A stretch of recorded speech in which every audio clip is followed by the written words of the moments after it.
Самой крупной центральной магистралью Грозного, соединяющей все 4 района города, является знаменитая бывшая улица Красных Фронтовиков, ныне улица имени Сайпуди Ларсанова, майора милиции, погибшего в 2007 году в ходе спецоперации в борьбе с НВФ. Улица Красных Фронтовиков она была названа в конце 20-х годов прошлого века в честь Германского союза Красных Фронтовиков. В конце 50-х, после 20-го съезда, ее назвали улицей Сталина. Позже, после окончательного изжития культа личности, она заново приобрела прежнее название.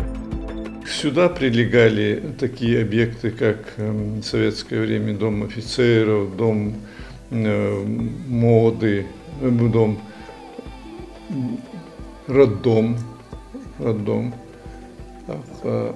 главпочта. Главпочта, как мы понимаем, всегда располагается в центре города, на одном из его центральных улиц, в центре всей этой территории, поэтому здесь была главпочта. Здесь же были и торговые учреждения, и первый дом Красного Молота, который был построен впервые в городе Грозном, как пятиэтажный дом с мансардными этажами.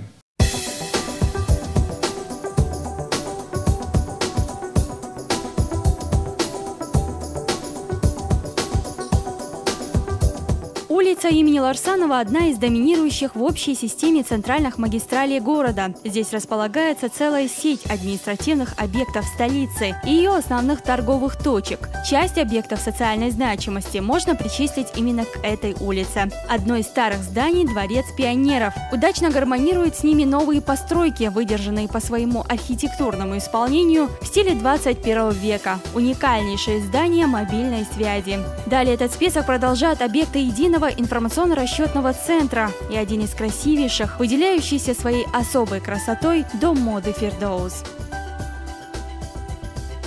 Дом печати, он был сооружен где-то в 80-х годах, имел некогда сугубо такое типовое решение. Это каркасно-панельное здание с несущим остовом здания, каркасом, железобетонным каркасом, заполненным местными строительными материалами или блочными изделиями, конструкциями. Безусловно, он имеет всю технологию, подчиненную печати, Дому печати, Союзу печати и так далее. Слава об этой улице, как головной магистрали Грозного, вполне оправдана. Улица Ларсанова дает выход к таким городам республики, как Аргун, Гудермес и Шали. Вместе с тем следует отметить, что в перспективе по улице Ларсанова ожидается дополнительная застройка. Несколько объектов высотой в 2 этажа со временем перейдут в высотные здания.